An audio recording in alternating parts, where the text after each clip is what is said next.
বরাক উপত্যকা সহ বিভিন্ন গুরুত্বপূর্ণ খবরের মধ্যে স্বাগতম। আজ হলো 27 সেপ্টেম্বর 10 আশ্বিন শনিবার।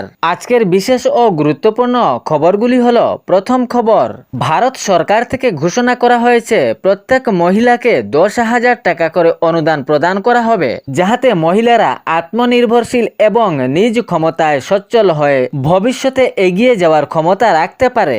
এ চিন্তাভাবনা নিয়ে ভারত সরকার এ প্রকল্পের অনুদান প্রচলন করার চেষ্টা চালিয়েছে। ভারত সরকারের পক্ষ থেকে মুখ্যমন্ত্রী মহিলা রোজগার যোজনা আরম্ভ হতে চলেছে, যাহা প্রথমে দেশের বিহার রাজ্য মহিলাদেরকে 10,000 টাকা করে দেওয়া হবে। এই প্রকল্পের অনুদান ভারত সরকারের পক্ষ থেকে জানানো হয়েছে শুরু হবে গোটা দেশেও, যাহাতে আর্থিক দুর্বল মহিলারা এই 10,000 টাকার অনুদান পেয়ে যান। প্রথমে বিহার রাজ্যের মহিলাদেরকে 10,000 টাকা করে দেওয়া হবে। প্রকল্পের অনুদান 75 লাখ মহিলারা উপভোগ করতে পারবেন গোটা রাজ্যে, যাহাতে আত্মনির্ভরশীল ও নিজ ক্ষমতায় সচ্ছল হয়ে থাকার জন্য মহিলাদেরকে এই 10,000 টাকা করে দেওয়ার ঘোষণা করা হয়েছে ভারত সরকারের পক্ষ থেকে।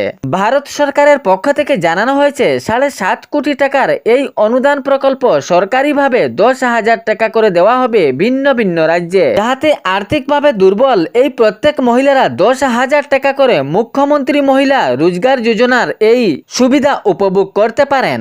তবে ভারত সরকারের পক্ষ থেকে মুখ্যমন্ত্রী মহিলা রোজগার যোজনার কাজ অতি সত্বরই আরম্ভ হওয়ার ঘোষণা। এর পরবর্তী খবরটি হলো, সুপ্রিম কোর্টের বিশেষ রায়, নিজ সন্তান যদি তাহার মা বাবাকে দেখাশোনা না করে তাহলে তাহার পৈতৃক সম্পত্তি থেকে বঞ্চিত রাখার ঘোষণা করল সুপ্রিম কোর্ট, এবং সাথে সন্তানকে বাড়ি থেকে তাড়িয়ে দেওয়ার ঘোষণা করল সুপ্রিম কোর্ট। সুপ্রিম কোর্টের তরফ থেকে এক ঐতিহাসিক রায় প্রদান করা হয়েছে। মুম্বাইতে এরকম এক ঘটনার পর সুপ্রিম কোর্টের এই ঐতিহাসিক রায় প্রদান করা হয়েছে। যদি তাহার মা বাবাকে নিজে সন্তান না দেখে তাহলে তাহাকে পৈতৃক সম্পত্তি থেকে বঞ্চিত রাখার ঘোষণা সুপ্রিম কোর্টের। মুম্বাইয়ে এক বিশেষ ঘটনার পর সুপ্রিম কোর্ট রায় দিয়েছে এবং ওই ছেলেকে মা বাবার পৈতৃক সম্পত্তি থেকে তাড়িয়ে দেওয়া হয়েছে।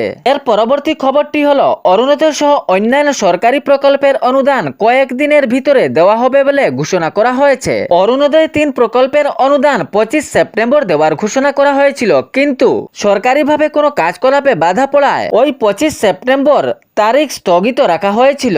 সঙ্গে মহান শিল্পী জুবিন গার্গের শোক দিবসী হিসাবে সরকারিভাবে কয়েকটি প্রকল্পের কাজ বন্ধ রাখা হয়েছিল। এর মধ্যে অরুণোদয় প্রকল্পের এই অনুদানও বন্ধ ছিল।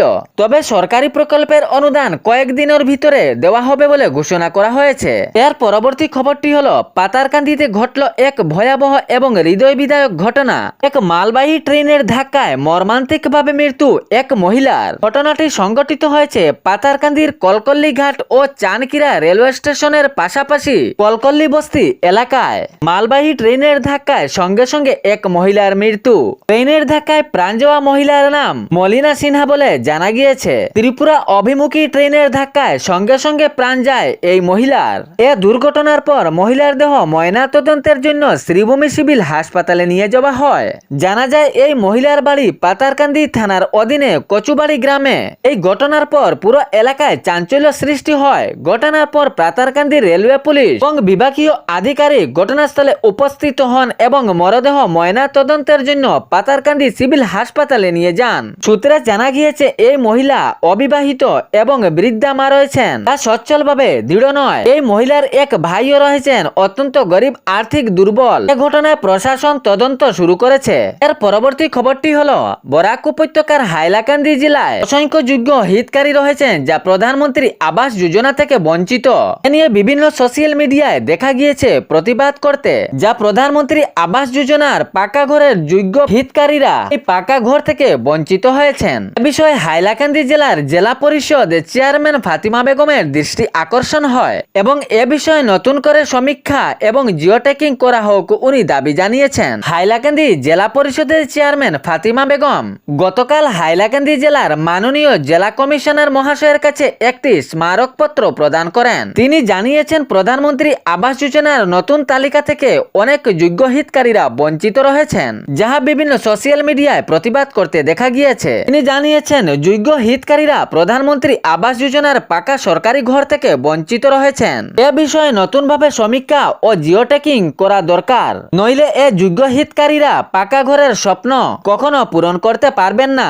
যাহারা আর্থিকভাবে দুর্বল রয়েছেন, অনেকেরই স্বপ্ন রয়েছে প্রধানমন্ত্রী আবাস যোজনা সরকারি পাকা ঘরের, কিন্তু জিও ট্যাগিং এর সময় উনাদের নাম নেওয়া হলেও নতুন তালিকায় উনাদের নাম বঞ্চিত হয়েছে। তাই এ নিয়ে হাইলাকান্দি জেলা পরিষদের চেয়ারম্যান ফাতিমা বেগম গতকাল হাইলাকান্দি জেলার মাননীয় জেলা কমিশনারের কাছে একটি স্মারকপত্র প্রদান করেন। পরবর্তী খবরটি হলো আই লাভ মোহাম্মদের কোলাহল এখনো থামছে না। গতকাল উত্তরপ্রদেশে এ নিয়ে অসংখ্য জনভিড় রাস্তায় দেখা গিয়েছে। হাতে আই লাভ মোহাম্মদের পোস্টার এবং রাস্তায় করেন র্যালি প্রদর্শন।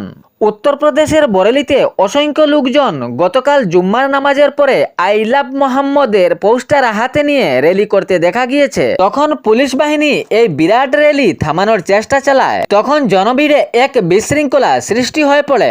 এ দেখে পুলিশ প্রশাসন লাঠিচার্জ করে এবং মৌলানা তকরিক রোজাকেও আটক করা হয়। এ ছিল আজকের বরাক উপত্যকা সহ গুরুত্বপূর্ণ খবর। এরকম নিত্য নতুন খবর পাওয়ার জন্য চ্যানেলটি সাবস্ক্রাইব করতে ভুলবেন না এবং ভিডিওটি লাইক করে অবশ্যই শেয়ার করবেন, যাতে সঠিক সংবাদগুলো অন্যজনের কাছে পৌঁছায়। ধন্যবাদ।